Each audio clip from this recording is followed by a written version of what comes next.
નમસ્તે બધા બાળકોને જય શ્રી કૃષ્ણ. કેમ છો બધા? મજામાં ને? બાળકો આજે આપણે પ્રકરણ નંબર 17 માં કુદરતી વનસ્પતિમાં જંગલોના વિનાશના કારણો અને જંગલ વિનાશની અસરોનો અભ્યાસ કરવાનો છે. ગયા વિડિયોની અંદર આપણે જંગલોના પ્રકાર વિશે માહિતી મેળવી હતી. ઉષ્ણકટિબંધના વરસાદી જંગલો, પછી બીજો પ્રકાર લીધો તો ઉષ્ણકટિબંધના ખરાબ જંગલો, ત્રીજો પ્રકાર લીધો તો ઉષ્ણકટિબંધના કાંટાળા જંગલો, પછી મેંગ્રુવ જંગલો અને છેલ્લો પ્રકાર લીધો તો આપણે સમશીતોષ્ણ કટિબંધના જંગલો. તો પ્રકાર આપણને ખબર પડી ગઈ છે. જંગલોનું આર્થિક મહત્વ હવે આપણને ખબર છે. જંગલોનું પર્યાવરણીય મહત્વ આપણને ખબર છે. હવે જંગલોના વિનાશના કારણો જણાવવાના છે. દુનિયાના અલગ અલગ દેશોના વૈજ્ઞાનિકોએ એવું સંશોધન કર્યું છે કે કોઈ પણ દેશના કુલ ભૂમિ ભાગના 33% ભાગમાં જંગલો હોવા જોઈએ. 33% ભાગમાં 100% જમીનનો ભાગ હોય તો એમાં 33% ભાગમાં તો જંગલો હોવા જ જોઈએ. તો એ દેશનું વાતાવરણ કે પર્યાવરણ લોકોના જીવવા માટે અનુકૂળ રહે. આવું હું નથી કહેતો, દુનિયાના અલગ અલગ દેશના વૈજ્ઞાનિકોનો જે અહેવાલ છે એમાં આવું જણાવવામાં આવ્યું છે. પણ આપણા દેશમાં 33% નથી પ્રમાણ, આપણા દેશમાં 23% છે અને એમાં ગુજરાતમાં તો ખાલી 10% જ છે. તો બહુ ગંભીર બાબત છે. હજી તો આપણે અહીંયા પહોંચ્યા જ નથી. ગુજરાતમાં ખાલી 10% ભૂમિ ભાગમાં જંગલો છે. આખા દેશની વાત કરીએ તો 23% ભૂમિ ભાગમાં જંગલો છે. તો એના વિનાશના કારણો જણાવવાના છે આપણે. જો એનો વિનાશ નહીં અટકાવીએ તો એની કેવી ગંભીર અસર પડશે એ આપણે હમણાં અહીંયા જોશું. સૌથી પહેલા વિનાશના કારણોમાં છે માનવીની જમીન મેળવવાની ભૂખ. માનવીને વિકાસ કરવો હતો, ખેતીનો વિકાસ કરવો હતો, વેપારનો વિકાસ કરવો હતો, ઉદ્યોગનો વિકાસ કરવો હતો, એટલે એણે જ્યાં જ્યાં વૃક્ષો આવેલા હતા ત્યાં વૃક્ષો કાપી અને પોતાનો વિકાસ કર્યો. તો માણસની આજે જમીન મેળવવાની ભૂખ હતી એના કારણે જંગલોનો વિનાશ થયો છે. આ પહેલું કારણ. બીજું કારણ છે વસ્તી વધારો, શહેરીકરણ. દિવસે ને દિવસે વસ્તી વધવા લાગી છે. શહેરીકરણ એટલે શહેરના લોકો ગામડાના લોકો શહેરમાં ધીમે ધીમે આવવા લાગ્યા છે. આ શહેરીકરણ કહેવાય. ગ્રામ્ય વિસ્તારના લોકો હવે ગામડા છોડી શહેરમાં આવવા લાગ્યા છે. એટલે શહેરોની સાઈઝ તમે જો વધતી જશે. તો જ્યાં જ્યાં વૃક્ષો હતા ત્યાં નવા નવા મકાનો બની જશે, નવી નવી સોસાયટી બની જશે. આના કારણે જંગલોનો વિનાશ થયો છે. સડકોનું, બહુહેતુક યોજનાઓ અને રેલવેનું નિર્માણ, પાકા રસ્તા બનાવવા, 2 ટ્રેકમાંથી 4 ટ્રેક આવ્યા, 4 ટ્રેકમાંથી 6 ટ્રેક. રસ્તામાં જેટલા વૃક્ષો આવતા હતા બધાય કાપી નાખ્યા. અહીંથી અમદાવાદનો 4 ટ્રેક બનાવવો હોય, સાઈડમાં જેટલા વૃક્ષો છે બધાય કાપવા પડશે. તો વિચાર કરી લો, સડકોનું નિર્માણ કરવું હતું, રેલવેનો વિકાસ કરવો હતો, વચ્ચે જેટલા વૃક્ષો આવતા હતા કાપી નાખ્યા. બહુહેતુક યોજના તમારે 10મા ધોરણમાં ભણવાની આવશે. મોટી નદીઓ ઉપર બંધ બાંધી અને ઘણા હેતુ માટે જે યોજના અમલમાં મૂકવામાં આવે એને બહુહેતુક યોજના કહેવાય. તો આવી જે બહુહેતુક યોજનાઓ છે, આપણે અહીંયા સરદાર સરોવર છે જ, સ્ટેચ્યુ ઓફ યુનિટી જે છે અહીંયા સરદાર સરોવર જે બંધ બનાવ્યો છે બહુહેતુક યોજના છે. તો જે આજુબાજુમાં અથવા આગળના વિસ્તારોમાં વૃક્ષો છે બધા કાપી નાખ્યા છે. તો સડકોનું નિર્માણ, રેલવેનો વિકાસ, બહુહેતુક યોજનાઓનો વિકાસ, એના કારણે આપણે વૃક્ષો કાપી નાખ્યા છે. વિકાસ કરવો જ જોઈએ, પણ પર્યાવરણને નુકસાન કરીને કોઈ દિવસ કોઈ રાષ્ટ્ર વિકાસ ન કરવો. આગળ શું છે? ઉદ્યોગોને શહેરથી દૂર લઈ જવાની નીતિ. 1981માં બાળકો સરકારે એક કાયદો બનાવ્યો. કાયદાનું નામ હતું વાયુ પ્રદૂષણ નિયંત્રણ ધારો. આ કાયદામાં એમ જણાવ્યું હતું કે ભાઈ જે ઉદ્યોગ ધુમાડો ઉત્પન્ન કરે છે એ શહેરની બહાર સ્થાપવાના હતા. એ બંધ કરાવ્યા સરકાર. હું તમારા જેવડો હતો ને તે મેટોડા પાસે કારખાના બહુ ઓછા હતા, વૃક્ષો જતા બધા. કેવી ઓલથી હે ને હાઈવે ચાલુ થઈ જતો ને અત્યારે તો છેક મેટોડા લગી તમને વૃક્ષો જે જોવા જ નહીં મળે. કારણ કે જ્યાં વૃક્ષો હતા અહીંયા વૃક્ષો કાપીને આપણે ઉદ્યોગ નાખી દીધા છે, નવી નવી સોસાયટી બનાવી નાખી છે. તો આ ઉદ્યોગોને શહેરથી દૂર લઈ જવાની નીતિ. જે ઉદ્યોગ તમે શહેરની બહાર લઈ જાઓ છો અહીંયા જે વૃક્ષો આવ્યા છે એ પહેલા કાપવા પડશે. તો એના કારણે જંગલોનો વિનાશ થયો છે. આગળ લખ્યું છે બળતણનું લાકડું. ગ્રામ્ય વિસ્તારના અને ખાસ કરીને જંગલ વિસ્તારની નજીકના રહેતા જે લોકો છે એ હજી બળતણ તરીકે લાકડાનો ઉપયોગ કરે છે. આપણે શહેરમાં તો નો ડાઉટ એલપીજી આવી ગયા છે, જીએસપીસી ની લાઈન છે, પણ એ લોકો બળતણ તરીકે લાકડાનો ઉપયોગ કરે છે. ઘણા વિકલ્પ છે આપણી પાસે, કોલસો છે, છાણા છે, પણ એ લોકોને લાકડાનો એટલા માટે ઉપયોગ કરશે કે જંગલ વિસ્તાર નજીકમાં છે, એના મફતમાં સરળતાથી મળી રહેશે. તો આપણા દેશના કેટલા બધા ગામડા જંગલ વિસ્તારની નજીક છે વિચાર કરજો. ખાલી દરરોજનું એક ઝાડવું ગણી લ્યો, હાલો વરોના 365 એક ગામડા દીઠ તો એવા તો કેટલા ગામડાઓ કે જે જંગલ વિસ્તારની નજીકમાં હશે, ગણતરી કરજો તમે, ખબર પડશે કે વર્ષે કેટલા બધા વૃક્ષો કપાઈ જાય છે. તો એના કારણે જંગલોનો વિનાશ થયો છે. દાવાનળ, જંગલમાં બે વૃક્ષોના ઘર્ષણના કારણે જે આગ ફાટી નીકળે ને બાળકો, એને દાવાનળ કહેવાય. ઘણીવાર ઝડપથી પવન ફૂંકાતો હોય જંગલ વિસ્તારમાં, બે વૃક્ષોનું ઘર્ષણ થશે, તીખારા પડશે, નીચે જે સુકાયેલા પાંદડા હશે, ડાળખીઓ હશે, એ સળગવા માંડશે. તો આવી જે દાવાનળ જેવી ઘટનાઓ વર્ષમાં એકવાર, બે વાર કે ત્રણ વાર બને, એમાં ઘણા વૃક્ષો સળગીને ખાખ થઈ જાય છે. તે ઉપરાંત છે ઝૂમ ખેતી. ઝૂમ ખેતીનું બીજું નામ છે સ્થળાંતરિત ખેતી. તમારે ધોરણ 10મા પ્રકરણમાં ખેતીના પ્રકરણોમાં ભણવાનું આવશે. ઝૂમ ખેતીનું બીજું નામ છે સ્થળાંતરિત ખેતી. મોટાભાગે બાળકો ઝૂમ ખેતી જે લોકો છે ને, પોતાની ખુદની માલિકીની જમીન ન હોય, રખડતું ભટકતું જીવન જીવતા હોય ને, એવા લોકો ઝૂમ ખેતી કરે. આ લોકો શું કરે ખબર છે? ગમે એ ગામ કે શહેર ગોતી લે, અહીંયા જે સરકારી જમીન કે નકામી જમીન આવી હોય ને, અહીંયા જે ઝાડવા હોય કાપી નાખે, ખેતી ચાલુ કરી દે. પછી કોક 4 મહિને 6 મહિને આદેશ આપે, હાલો આ સરકારી જમીન છે, નીકળો અહીંથી, વાંધો નહીં. ઈ ગામ મૂકીને બીજું ગામ પકડે અથવા બીજું શહેર. અહીંયા જ સિસ્ટમ, ગામની બહાર જમીન ગોતી લે, જે વૃક્ષો આવ્યો એ વૃક્ષો કાપી નાખે. તો આપણા દેશમાં તો ઝૂમ ખેતી એવી હજારો લોકો ઝૂમ ખેતી કરે છે, જેની પાસે ખુદની માલિકીની જમીન નથી. તો આવી ઝૂમ ખેતીના કારણે પણ જંગલોનો વિનાશ થયો છે. તો આ હતા જંગલોના વિનાશના કારણો. હવે આપણે ચર્ચા કરવાની જે વિનાશની અસર, જો જંગલોનો વિનાશ થઈ જશે તો એની કેવી ખરાબ અસર આપણા ઉપર પડશે. જંગલો આપણને બહુ ઉપયોગી છે બાળકો. આપણે એનું આર્થિક મહત્વ જોયું કે વિવિધ પ્રકારનું લાકડું મળે છે, ગુંદર મળે છે, મધ મળે છે.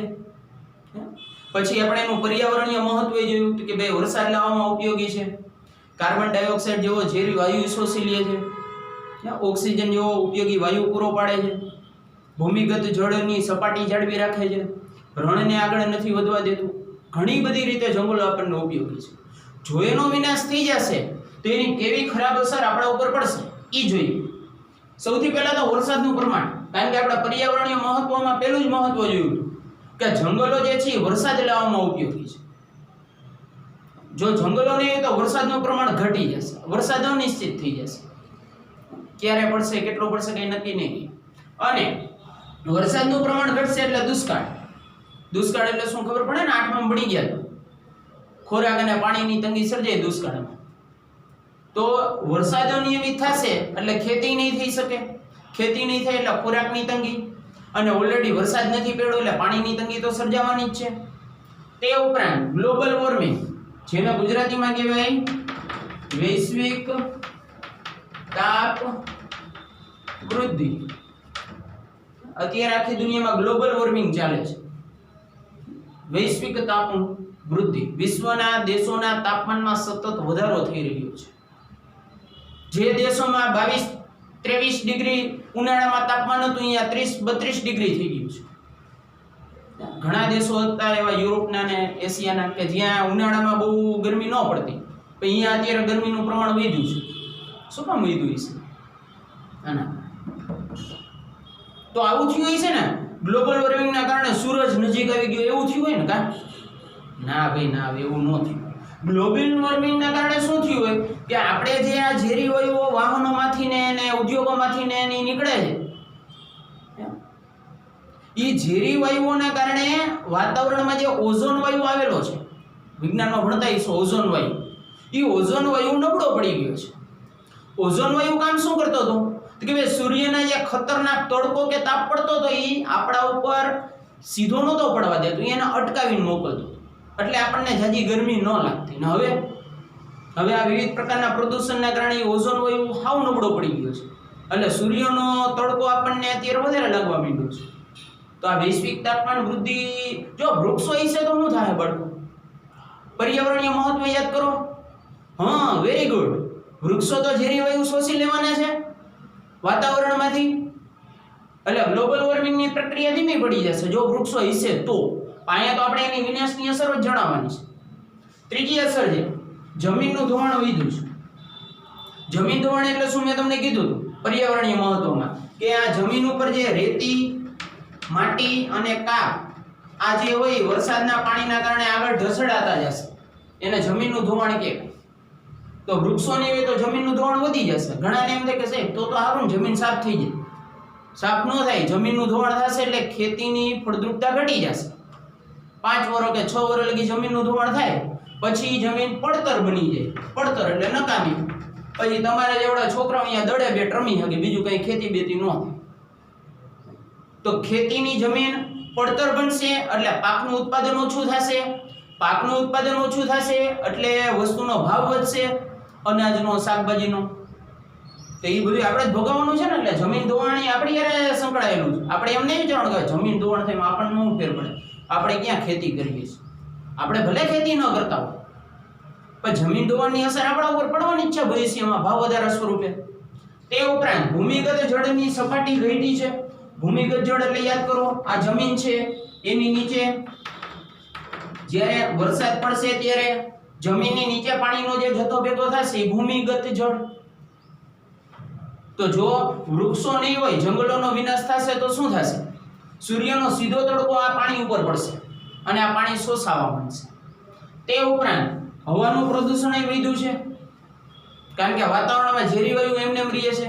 ઓલા તો વૃક્ષો હશે તો ઝેરી વાયુ શોષી લેશે, હવાનું પ્રદૂષણ નહીં થાય. તો વૃક્ષો નહીં હોય તો, જંગલો નહીં હોય તો હવાનું પ્રદૂષણ વધશે, કારણ કે ઝેરી વાયુ વાતાવરણમાં એમને એમ જ રહે, એનો નિકાલ જ નહીં થાય.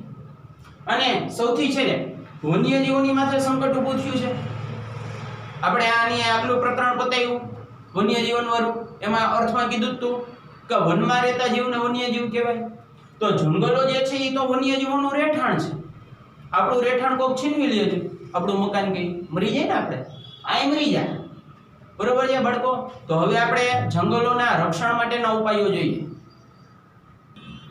ચાલો બાળકો, તો હવે આપણે જંગલોના જતન એટલે કે રક્ષણ માટેના ઉપાયો જણાવીએ. જંગલોના વિનાશના કારણો આપણે જોયા. જંગલોનો વિનાશ થશે તો એની કેવી ખરાબ અસર આપણા ઉપર પડશે એ આપણે જોઈએ. તો આપણે એ ખરાબ અસર પડવા નથી દેવી, એટલે એનું રક્ષણ કરવું જોઈએ. હવે એના રક્ષણના ઉપાયો ક્યાં ક્યાં છે જોઈએ. સૌથી પહેલા તો સરકારે જંગલોના રક્ષણ માટે એક નીતિ અમલમાં મૂકી હતી. નામ હતું રાષ્ટ્રીય વન નીતિ. વન એટલે કે જંગલો અંગેની નીતિ 1952. એમાં ફેરફાર કરીને નવી રાષ્ટ્રીય વન નીતિ અમલમાં મૂકી 1988માં. ઓબ્જેક્ટિવમાં પૂછાઈ શકે. ખાલી રાષ્ટ્રીય વન નીતિ કહે તો 1952 આવશે, નવી રાષ્ટ્રીય વન નીતિ કહે તો 1988 આવશે. આ જે નીતિ અમલમાં મૂકી તેમાં થોડોક ફેરફાર કર્યો સરકારે, અને આ બે નીતિમાં એક હેતુ નક્કી કરવામાં આવ્યો કે ભારતના કુલ ભૂમિભાગમાં જંગલોનું પ્રમાણ 33% કરવું. અત્યારે આપણે 23% છીએ. 33% પેલા આપણો ઓર્ડર પહોંચાડવાનો. જે 100% જમીનનો ભાગ છે એમાંથી 33% ભાગમાં જંગલોનું પ્રમાણ કરવું એ આ નીતિનો હેતુ છે, રાષ્ટ્રીય વન નીતિ.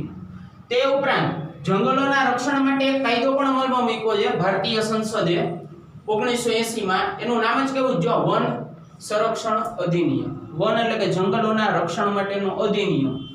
અધિનિયમ એટલે કે કાયદો. કાયદો કયો, ધારો કયો, અધિનિયમ કયો, બધું એક જ છે. આ વન સંરક્ષણ અધિનિયમના કાયદા દ્વારા સરકારે જે ગેરકાયદેસર જંગલોમાં વૃક્ષો કાપવાની પ્રવૃત્તિ થઈ છે એના ઉપર પ્રતિબંધ મૂકેલો છે. આગળ બીજું શું કહે છે? જંગલોને રાષ્ટ્રીય સંસાધન સમજીને તેની જાળવણી કરવી જોઈએ. તમારી ટેક્સ્ટ બુક કોઈ પણ તમે લેશો એમાં નાગરિકોની મૂળભૂત ફરજો આપેલી છે. એ ફરજમાં આ વસ્તુ લખી છે કે જંગલોને દેશનું સંસાધન સમજવાનું છે, અને દરેકની ફરજ છે, ખાલી સરકારની ફરજ નથી. દરેકની, તમારી, મારી, બધાની ફરજ છે કે આપણે જંગલોનું રક્ષણ કરીએ, કારણ કે એના ફાયદા ઘણા છે. આગળ આપણે જોઈ ગયા. આગળ શું કહે છે? ગેરકાયદેસર જે જંગલોમાં જઈને વૃક્ષો કાપવાની પ્રવૃત્તિ થાય છે એના ઉપર સરકારે કડક પગલાં લેવા જોઈએ. અત્યારે કાયદો તો છે જ, છતાંય ઘણા લોકો શું કરે છે? ગેરકાયદેસર જંગલ વિસ્તારમાં ઘૂસી ગેરકાયદેસર વૃક્ષો કાપીને એનું વેચાણ કરતા હોય છે. તો સરકારે આ બાબતમાં જાગૃત થવાની જરૂરિયાત છે. જંગલ ખાતામાં જે અધિકારીઓ કામ કરતા હોય એની જવાબદારી નક્કી કરી લ્યો કે ભાઈ તારા વિસ્તારમાંથી ગેરકાયદેસર વૃક્ષો ન કપાવવા જોઈએ. એ વૃક્ષો કપાણા તું મયરો સમજી લે. આવી સરકારે જવાબદારી નક્કી કરવી જોઈએ. આગળ શું કહે? સામાજિક વનીકરણના કાર્યક્રમ યોજવા જોઈએ. વનીકરણ એટલે વૃક્ષારોપણ. વનીકરણ એટલે શું? વૃક્ષારોપણ. સામાજિક વનીકરણ એટલે શું? તો કે સમાજના લોકોને જોડીને, સમાજના લોકોનો સાથ લઈને જે વૃક્ષારોપણ કરવામાં આવે એને સામાજિક વનીકરણના કાર્યક્રમ કહેવાય. તો અત્યારે તમે બાળકો જોતા હશો, કોઈ પણ કલેક્ટર ઓફિસે જાઓ, મામલતદાર ઓફિસે જાઓ, કોઈ મોટી શાળા કોલેજની મુલાકાતે લઈ જાઓ, બારે ખુલ્લો પટ પડ્યો છે, વૃક્ષો જ નહીં. તો લોકોને ભાગીદાર બનાવીને આ વૃક્ષો ઉગાડો. યુનિવર્સિટીનું કેમ્પસ હોય અથવા રોડ વચ્ચે ઓલું જે ડિવાઈડર આવેલું હોય, અને હું તો કહું જરૂર પડે તો સેલિબ્રિટી બોલાવો, ક્રિકેટર અથવા ફિલ્મ સ્ટાર અથવા કોઈ મોટો ઉદ્યોગપતિ, તો બધાય આવશે. એમને એમ જાહેરાત કરશો કે આ જગ્યાએ યુનિવર્સિટીના કેમ્પસમાં વૃક્ષારોપણનો કાર્યક્રમ છે, કોઈ નહીં આવે. તો હમણાં જાહેરાત કરો છે અક્ષય કુમાર આવવાનો છે, અથવા તો કોઈ હિરોઈન આવવાની છે, તો બધાય આવશે. અને હું નથી માનતો કે ભાઈ કોઈ વ્યક્તિ આવા સામાજિક કાર્યમાં ના પાડે, કારણ કે એ તો એને સેલિબ્રિટી આપણે જ બનાવ્યા છે. તો ક્રિકેટરને અથવા ફિલ્મ સ્ટારને અથવા કોઈ એવી રાજકારણીની વ્યક્તિ હોય એને બોલાવીને સામાજિક વનીકરણના કાર્યક્રમ યોજો. એને અરજી કરીને વિનંતી કરો, રિક્વેસ્ટ કરો કે અમે ફલાણા દિવસે રવિવારે રાજકોટ શહેરમાં યુનિવર્સિટીના કેમ્પસમાં વૃક્ષારોપણનો કાર્યક્રમ યોજ્યો છે, તમે અતિથિ તરીકે આવજો. તો લોકો આવશે. પણ મારા જેવાને બોલાવ્યા છે જ નહીં, આવતા છે ના પડે નથી જવું, સવારમાં ક્યાં એનું મોઢું. પણ સેલિબ્રિટી છે તો ઘણા લોકો એના સેલિબ્રિટીને મળવાના લાલચમાં આવશે. એક વૃક્ષ ઉગાડશે તો કેટલા બધા થાય. બરાબર, થોડાક સમય પહેલા એક ઇન્દિરા પ્રિયદર્શની નામની એક યોજના હતી, એ બંધ કરી દીધી સરકારે. આ ઇન્દિરા પ્રિયદર્શની યોજના ચોપડીમાં નથી આપ્યું ક્યાં. એ યોજના દ્વારા જે વ્યક્તિએ વૃક્ષારોપણના કાર્યક્રમમાં બહુ સારું કામ કર્યું હોય એને રોકડ પુરસ્કાર આપવામાં આવે. તો સરકારે આ જ વસ્તુ કરવાની છે. આગળ શું કહે છે તો કે શાળાકીય અભ્યાસક્રમોમાં જંગલોને લગતું શિક્ષણ દાખલ કરવું જોઈએ. અત્યારે તમે ભણો જ છો કે જંગલોનું આર્થિક મહત્વ શું છે, પર્યાવરણીય મહત્વ શું છે, જંગલ વિનાશની કેવી ખરાબ અસર ઊભી થશે. કારણ કે તમે જે વિદ્યાર્થીઓ છો એ આવતીકાલનું દેશનું ભવિષ્ય છે. તમે સમજી જશો ને એનું રક્ષણ કરશો તો આવા કોઈ કાયદાની જરૂર નથી. તો સરકારે આ વસ્તુ કરી છે. તમારે 9માં ભણવાનું એવું હજી 10માં પાછું ભણવાનું આવશે. આગળ શું કહે છે, દાવાનળ જેવી ઘટનાઓ અટકાવવી જોઈએ. જંગલ વિસ્તારમાં વારંવાર દાવાનળ જેવી ઘટના સર્જાતી હોય છે, હજારો વૃક્ષો સળગીને ખાક થઈ જતા હોય છે. તો સરકારે વ્યવસ્થા ઊભી કરવાની છે કે ભાઈ સાસણગીરનું જંગલ છે એની નજીકનું ગામડું કયું, અહીંયા તૈયાર બોમ્બા રાખી દો 3-4. ઓલું નહીતર શું થાય, જૂનાગઢમાંથી બોમ્બો આવે એ તો હવે કાચા રસ્તેથી જંગલમાં પહોંચે ત્યાં તો આગ ફેલાઈ ગઈ હોય આખા જંગલમાં.